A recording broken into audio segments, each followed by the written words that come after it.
Teaser నచ్చింది అనుకుంటున్నాను నేను. అండ్ అసలు ఫస్ట్ టైం నేను కనీసం ఫస్ట్ 2 లైన్లైనా ప్రిపేర్ అవుతాను. ఈరోజు 6 లైన్లు కూడా ప్రిపేర్ అవ్వాలా.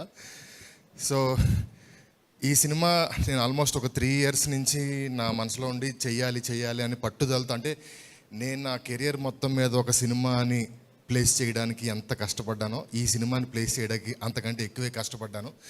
Almost 2.5 3 years. అంటే ఇందాక రావు రమేష్ గారు చెప్పినట్టు ఫాదర్ అండ్ సన్ కథ. అంటే ఒకరోజు ఇంట్లో పడుకుని ఉంటే మా మమ్మీ ఎక్కడో పెరట్లో ఏదో పని చేసుకుంటే నేను మా డాడీ ఒకటేసారి ఇద్దరు ఫోన్ చూసుకుంటున్నాం. ఏంటి ఎవరితో మాట్లాడుతున్నాం, ఎవరిని ఉన్నారా అన్నట్టు జోకేసా. ఆ జోకేసి ఇటు తిరిగిన తర్వాత స్టార్ట్ అయింది. ఒకవేళ మా ఇంట్లో మా అమ్మ లేకపోతే నేను మా నాన్నే ఉండుంటే, ఒకటేసారి ఫాదర్ అండ్ సన్ వేరే వాళ్ళతో లవ్లో ఉంటే దాని కాన్సిక్వెన్సెస్ని ఎంటర్టైనింగ్గా చెప్పాలి అనుకుంటే ఎలా అన్నది స్పీడ్గా మైండ్లో డెవలప్ అయింది. అక్కడ స్టార్ట్ అయ్యింది ఆ జర్నీ. సో ఇద్దరిది అంటే ఫాదర్ అండ్ సన్ ఇద్దరు అంటే ఈక్వల్ తూకం వేసినట్టు ఇద్దరు కలిసి చేసే సినిమా ఇది. ఇద్దరు ఫ్రెండ్షిప్లో ఫ్రెండ్స్ కథ చెప్తే ఎలా చెప్తామో ఇలాగ ఫాదర్ అండ్ సన్ కథ కూడా అంత ఈక్వల్ కదా. సో ఫాదర్ కుదిరితే హీరో కష్టం, హీరో కుదిరితే ఫాదర్ కష్టం. ప్లస్ ఎంటర్టైన్మెంట్ చేయగలిగి ఉండాలి, ఇద్దరు ఎంటర్టైన్మెంట్ చేయగలిగి ఉండాలి సినిమాని ఆ రేంజ్గా. ప్లస్ వాళ్ళిద్దరు చూడడానికి ఫాదర్ అండ్ సన్లా ఉండాలి ఫస్ట్ స్క్రీన్ మీద. సో దాని గురించి టైం పట్టి ఫైనల్గా కుదిరింది ఒక ప్రాపర్ ఫాదర్ ఒక సన్. సినిమా చూసి బయటకు వస్తే నాకు తెలిసి సందీప్ గారి ఫాదరు, రావు రమేష్ గారి ఫాదర్ వాళ్ళ అబ్బాయి కూడా కన్ఫ్యూజ్ అవుతారు.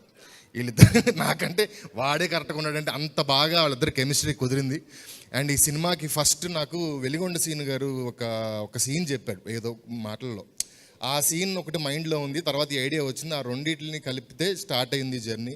ఆ తర్వాత మా సాయి కృష్ణ గారు నాతో 10 ఏళ్ళ నుంచి ఈ సినిమాకి 3 ఏళ్ళ నుంచి నాతో జర్నీ చేస్తున్నారు.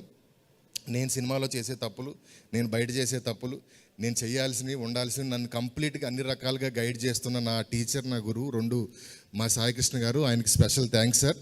అండ్ తర్వాత రావు రమేష్ గారు నేను ఆల్మోస్ట్ లైక్ నాకు ఇండస్ట్రీలో ఆయన ఫాదర్ ఫిగరు. నేను మాట్లాడటంలో ఈ కథ ఉందని ఇలా అని చెప్పాను.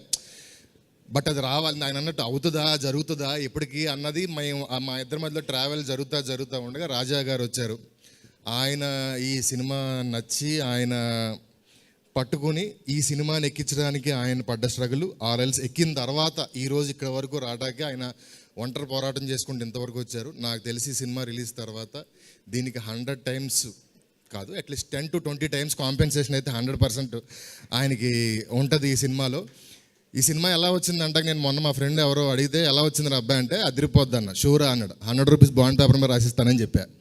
సో అంత కాన్ఫిడెంట్గా ఉన్నాం ఈ సినిమా మీద. ఆ తర్వాత మా తిన్నాది గారు 5వ సినిమా 12 నాకు ఇండస్ట్రీలో నాకు ఎంత వయసు ఉందో తిన్నాది గారితో నాకు అంత జర్నీ ఉంది మా ఇద్దరికి. నేను వేరే ఎవరికన్నా రాసినా కూడా ఈ సీను తిన్నాది గారు లేరే ఈ సీన్ కరెక్ట్గా తీయడానికి అన్న ఫీలింగ్ చాలా సినిమాలకి నాకు వస్తూ ఉంటుంది. అలాగ. అండ్ యాక్టర్స్లో నాకు రావు రమేష్ గారితో ఇంకొక విషయం చెప్పాలి. ఒక సినిమా ఆయన లేకుండా నాకు కథ రాయడం రాదు. రాసిన తర్వాత రెండో క్యారెక్టర్ ఏదైనా మంచి క్యారెక్టర్ వస్తే ఇది కూడా ఆయన చేస్తే బాగుండు అనిపిస్తుంది.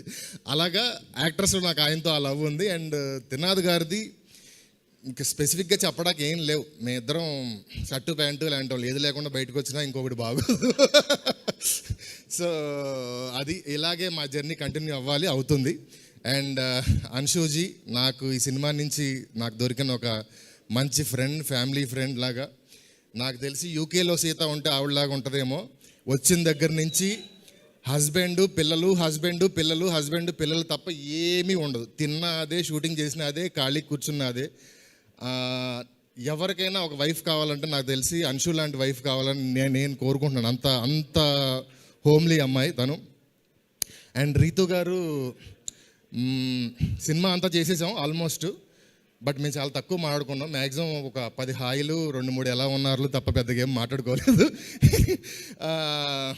కానీ ప్రాపర్గా టైంకి వస్తుంది, చేస్తుంది, వెళ్తుంది. ప్రొఫెషనల్ అంటే ఆ అమ్మాయి ప్రొఫెషన్ తప్ప ఆవిడకి మిగతాది ఏది పెద్ద సీరియస్గా తీసుకోదు, వచ్చి చేసి వెళ్ళిపోతుంది. యాక్చువల్గా ఒక టెక్నీషియన్గా నాకు అది చాలు, థ్యాంక్ యూ. అండ్ ఇంకా ఈ సినిమాలో మా నిజార్ గారు మేము ఇద్దరు నేను లోకల్ నుంచి ట్రావెల్ అవుతూనే ఉన్నాం. అండ్ లియాన్ జేమ్స్ గారు ఈ సినిమా మ్యూజిక్ డైరెక్టర్, ఆయన రాలేదు. బట్ రావు గారు చెప్పినట్టు సాంగ్స్ డెఫినెట్గా అదిరిపోతాయి. ఇంకెవరిని మిస్ అయింది తెలీదు. మా సందీప్ కిషన్ అన్న సినిమా చూపిస్తే మామ ఫంక్షన్కి వచ్చిన నాకు తెలిసి ఒకే ఒక హీరో ఆ రోజు ఫంక్షన్కి సందీప్ వచ్చారు. ఆ రోజు నుంచి నన్ను మా కాంబినేషన్ని ఇష్టపడి ఎప్పటికప్పుడు టచ్లో ఉండి సినిమా చూపిస్తే మామ అయిపోయిన తర్వాత నా ఫోన్ నెంబర్లో ఫోన్ చేసి అన్న కథ చెప్తాను సినిమా చేద్దాం అని అడగలిగిన అంత ఫ్రీడమ్ ఉన్న ఒకే ఒక హీరో సందీప్ అన్న. ఫోన్ చేశాను, ఎక్కడో లొకేషన్లో షూటింగ్ జరుగుతుంది. ఆ నేనింతే సినిమాలో లాగా షార్ట్ మధ్యలో కుర్చీ చేసుకుని వచ్చి జాన్ సెట్ కింద నేను లోకల్ కదా 10 నిమిషాలు చెప్తుండగా ఆపేసి ప్రొడ్యూసర్ ఎవరో మిగతా సెటప్ లేవు చూసుకో చేసేద్దాం అన్నారు ఆయన. కానీ అది కుదరలేదు.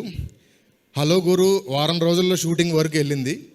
కానీ సమ్ అదర్ రీజన్స్ అది వేరే టర్న్ తీసుకుని వేరే దగ్గరికి వెళ్ళింది. ఆయన ఆ సినిమా చేయాలని చాలా కోరుకుని దాని గురించి చాలా ట్రై చేశారు. కానీ నన్ను అప్పుడు ఒక్క మాట కూడా ప్రసన్న మనం చేద్దాం అనుకున్నాం అక్కడికి ఎందుకు వెళ్ళింది ప్రసన్న ఇది అలా ఎందుకు జరగలేదని ఒక్క క్వశ్చన్, అంటే అట్లీస్ట్ ఒక నిట్టూర్పు కూడా లేదు. ఏంటి ప్రసన్న అది కూడా అనలేదు. జస్ట్ అది మనకు జరగట్లేదు అన్నది అనుకున్నారో మరి ఏంటో తెలియదు. కానీ ఆ రెస్పెక్ట్ నాకు ఎప్పటికీ ఉంది. నాకు ఎప్పటి నుంచో ఆయనతో సినిమా చేయాలని ఉంది. ఆయనకి నాతో కానీ త్రినాథ్ గారితో ఆయన మేము వయసుకు అప్పటి నుంచి ఆయన ఇష్టం. ఆయనకి చేయాలని ఉంది. ఆయన కోరికలో ఒక నిజాయితీ ఉంది. మాకు ఆయనకి చేయాలన్న దాని ప్రేమలో ఒక నిజాయితీ ఉంది. అందుకే ధమాకా తర్వాత ఒక 100 కోట్ల సినిమా మేము చేసిన తర్వాత సందీప్ గారికి ఎప్పుడు రావాలో ఆ టైంకి ప్రాపర్గా వచ్చి ఈ సినిమా ల్యాండ్ అయింది. ఆయన మా మీద ఉన్న నా కోసం వెయిట్ చేసిన దానికో లేకపోతే మా ఇద్దరికి కలవడానికి పెట్టిన టైంకి 100% ఈ సినిమా ఆయనకి మేము ఇచ్చే గిఫ్ట్ అవుతుందని నేను మనస్ఫూర్తిగా నమ్ముతున్నాను. అండ్ ఈ సినిమా ఇప్పటి వరకు మా అన్ని సినిమాల్లో ఎంటర్టైన్మెంట్ ఉంటుంది. బట్ ఇది మేము చేస్తున్న ఎంటర్టైన్మెంట్ సినిమా. అంటే త్రూ అవుట్ 2.5 hours మీరు వచ్చిన దగ్గర నుంచి టైమర్ ఆన్ చేసుకుంటే వెళ్ళేదాకా నవ్వుతూనే ఉంటారు. ఒక బ్యూటిఫుల్ ఎమోషన్ పట్టుకొని ఫ్యామిలీలో నలుగురు అమ్మ నాన్న 2 పిల్లలు వస్తే నలుగురికి టేక్ అవే ఉండే ఒక సినిమా ఫిబ్రవరిలో వస్తుంది. డేట్ అది మళ్ళీ అనౌన్స్ చేస్తారు. అండ్ ఇక్కడికి వచ్చిన వాళ్ళందరికీ స్పెషల్ థ్యాంక్స్. అందరికీ ఇంకోసారి సంక్రాంతి శుభాకాంక్షలు. థ్యాంక్ యూ ప్రసన్న గారు, thank you so much. So మరి ఇప్పుడు